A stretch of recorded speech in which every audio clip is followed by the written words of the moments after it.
há uma coisa que incomoda a humanidade nos últimos 4.000 anos de conhecimento, aí, 5.000 anos aí de filosofia, de história e tudo mais, da antropologia, tá? Que é a questão da racionalidade. Então tem um discurso de autoridade dizendo que o homem é um animal racional. Pronto, um discurso de autoridade, a gente aceita ele, não faz analogia, tá? E fica parado no ser, né? O homem é, né?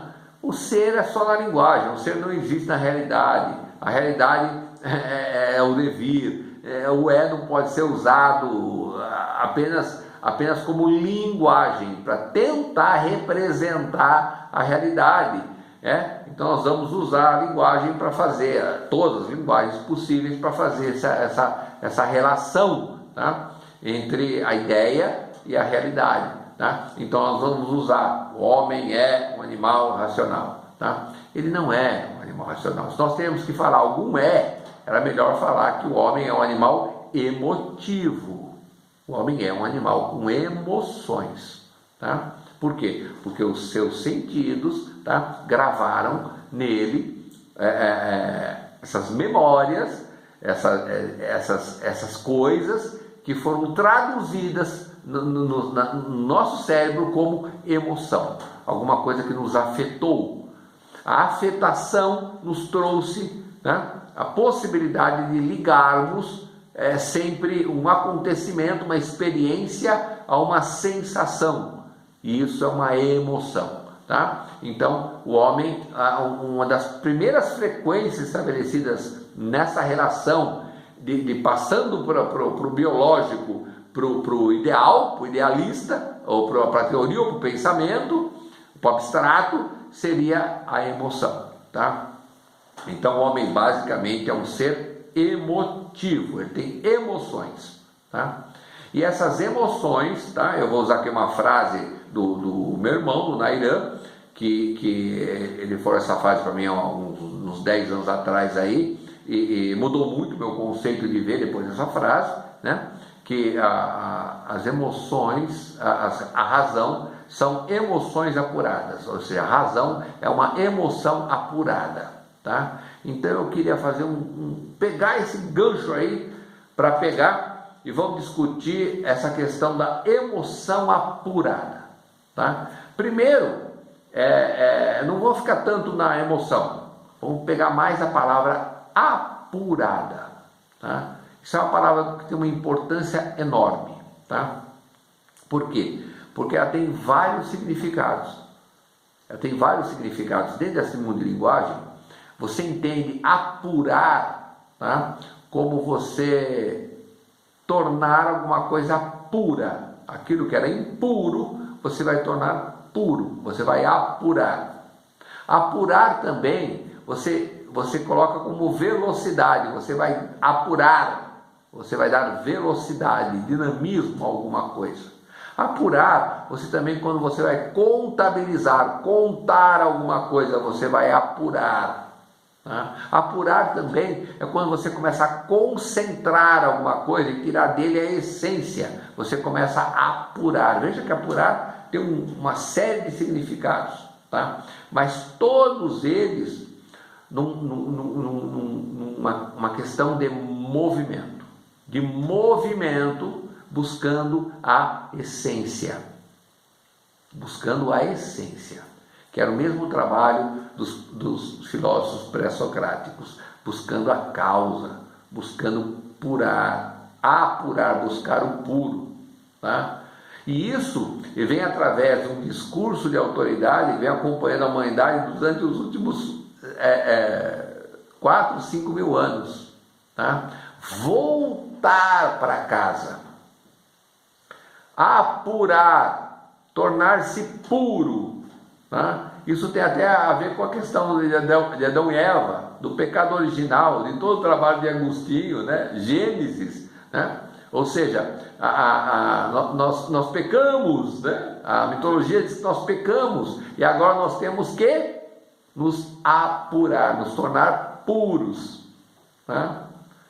Então esse é o grande discurso de autoridade moral estabelecido que faz os discursos daquilo que eu falei do nosso cérebro, que trava a possibilidade de a gente fazer analogia e de a gente se desenvolver mais rápido como civilização.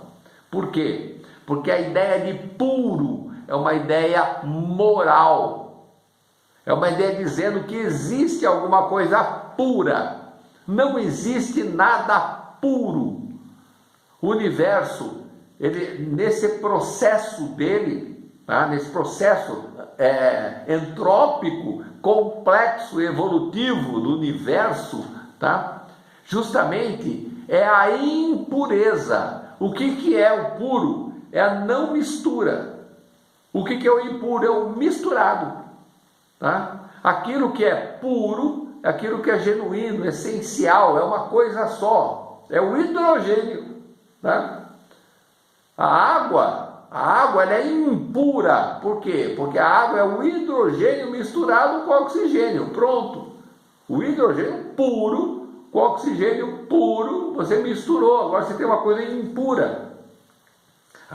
Mas se você pegar só a água como efeito, então ela é pura. Sim, mas agora você coloca alguma coisa mistura na água, ela já não é mais pura, né?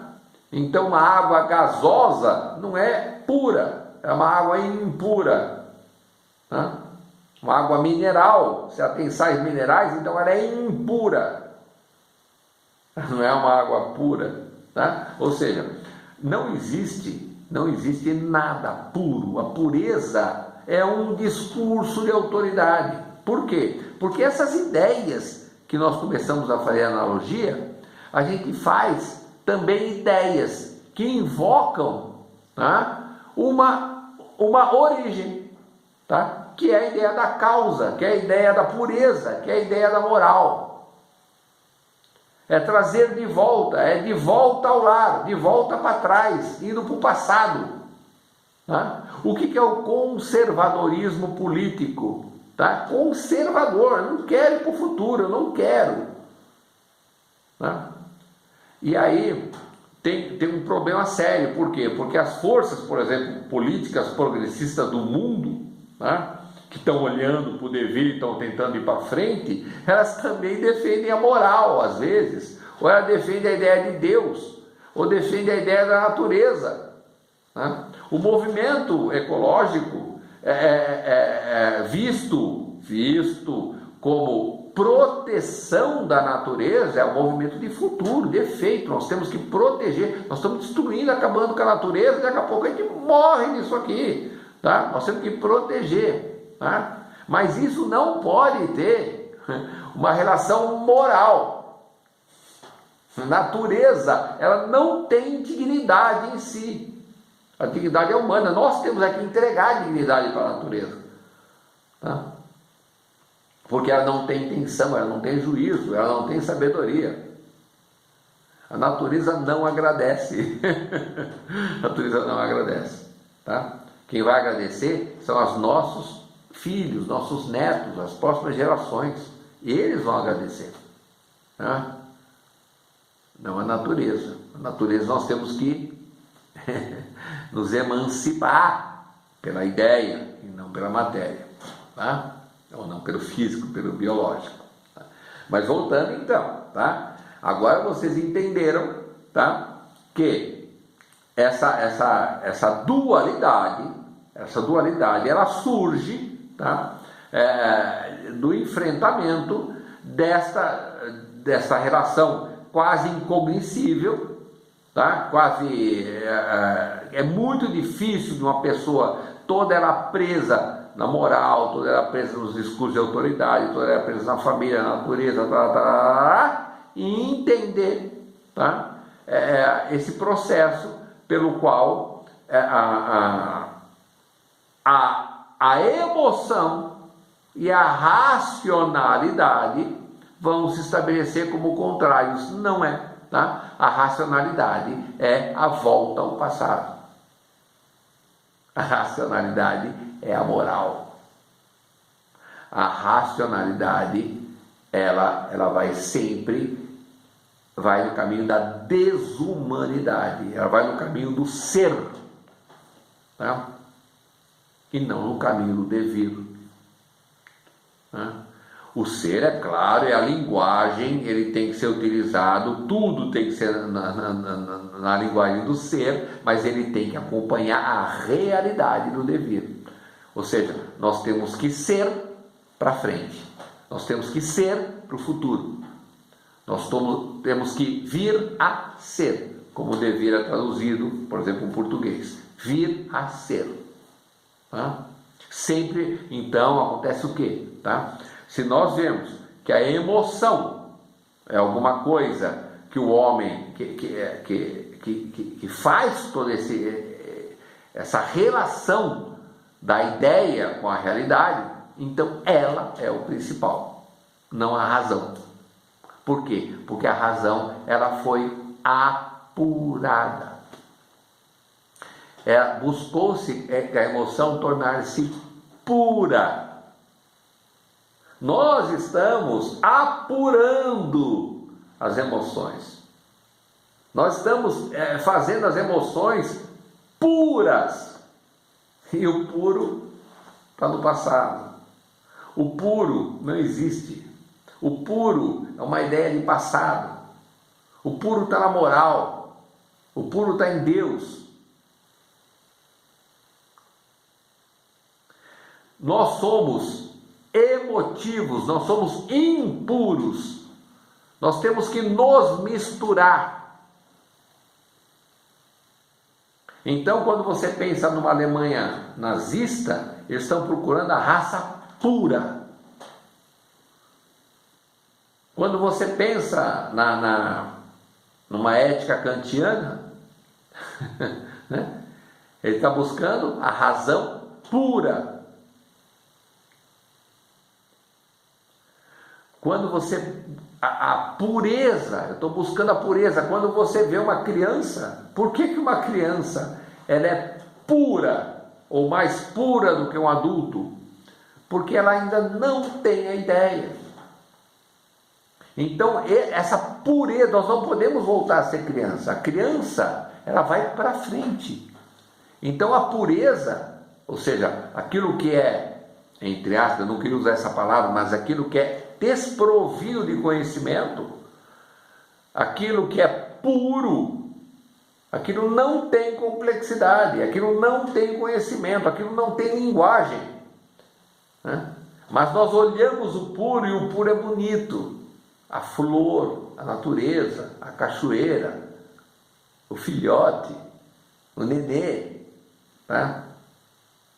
O orvalho, eles são bonitos. Eles são um apelo à estética, tá? E a estética é um apelo aos nossos sentidos, a visão, ao tato, que cria as nossas emoções, que faz as nossas analogias. Então existe um apelo emocional para que nós não saiamos daqui, onde nós estamos acalantados, protegidos, tá? Só que a natureza não é só isso.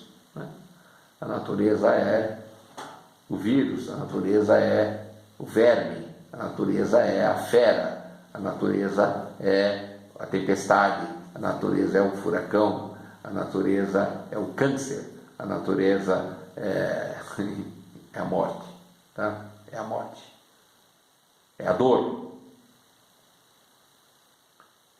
E nós, como civilização, tentamos fazer uma rede cerebral, que agora nós convertemos usando nossos cérebros como sociedade, como humanidade. Nós fizemos agora uma rede de computadores, uma rede que agora nem computador é mais, é uma rede de celular, e daqui a pouco nem celular vai ter um aparelhinho qualquer que a gente vai precisar nem usar nada. Tá? Nós vamos ser a própria rede, tá?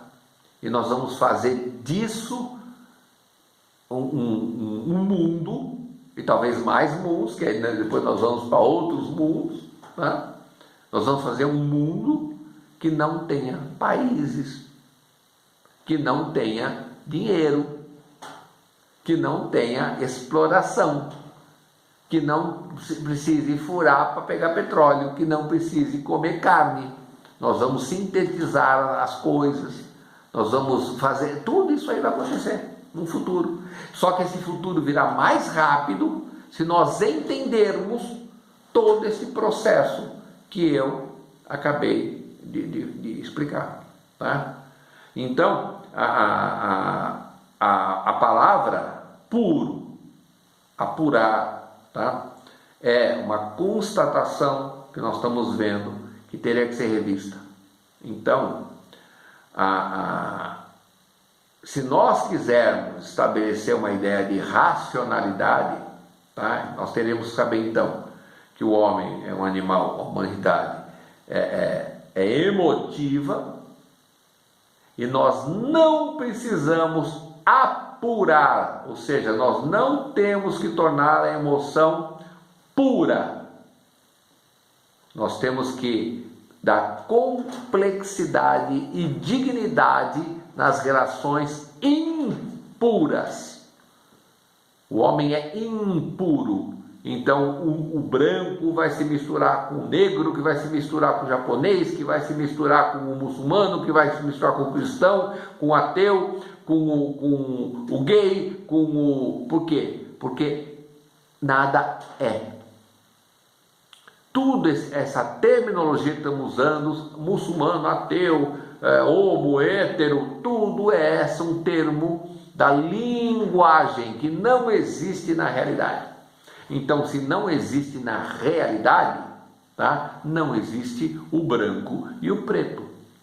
Isso é só um termo de linguagem, de alguma estética que a gente nomeou e deu um nome. A realidade desconhece o que seria um branco e um preto. Tá? O que seria um homossexual ou um heterossexual. Não é que não existe o homossexual, não existe o heterossexual. Não existe, é tudo uma questão de linguagem, é tudo uma questão de ser. Então, como nós não vamos poder abandonar a linguagem, porque ela é o mundo da ideia, e nós também não podemos abandonar a realidade, porque vivemos em terra firme, precisamos andar, precisamos comer, precisamos tomar banho, nos vestir, então nós temos que entender que tudo isso está em movimento constante, indo para frente num caminho cada vez mais complexo, entrópico e evolutivo. Tá? E nós temos que abandonar a ideia de nação, nós temos que abandonar a ideia de economia, nós temos que abandonar a ideia de capitalismo, nós temos que abandonar a ideia de família, nós temos que abandonar a ideia de tudo isso. Justamente todas essas coisas que são defendidas pelas forças mais retrógradas, né? A pessoa chega e fala assim: olha, eu vejo um monte de candidato aí que aparece com um papelzinho na rua, em todos está escrito assim, em defesa da família, né? Não tem uma coisa que me deixa mais constrangido do que escutar isso, em defesa da família. O que significa isso? O que significa em defesa da família? Assim, mas você sabe o que significa. Significa para não ser gay. Significa isso. Nós somos contra os gays. Nós somos contra o homossexualismo. Pronto. É isso que quer dizer. Por quê? Porque senão escrever lá, defender. O que é defender a família? Não dá para entender. Ou seja, o homossexualismo é uma... na opinião, né, de quem defende a família, o homossexualismo ou qualquer tipo de relação homossexualismo é uma impureza que vai atrapalhar a família que é pura. Uma família não é pura. As relações humanas são impuras, são misturas, são amálgamas. Tudo junto e misturado, tá bom? Todas as relações todas essas relações que vão buscar a pureza, elas vão fazer discursos que eu chamo de fascistas. Por quê? Porque, é claro, eu ia chegar, não, mas fascismo é isso, fascismo é aquilo, isso é linguagem, tá? Nós temos que ser um pouco melhores que isso, nós temos que fazer analogias. E o termo fascismo é uma analogia boa para todo mundo entender aquilo que defende o ser, que defende o passado, que defende o ser, não no sentido da linguagem, né? O ser da linguagem é o que vai encaminhar a linguagem para nos ajudar a seguir o devido, tá? Mas aquele ser da causa, aquele ser da natureza, aquele ser de Deus, aquele ser do certo e do errado, do dogma, do discurso de autoridade, tá bom? Deu para entender? Acho que ninguém entendeu nada. Valeu, gente. Deu 1h20, aí eu vou parando por aqui e uma outra hora eu volto para falar mais um pouquinho sobre essas minhas sandices. Até mais. Tchau.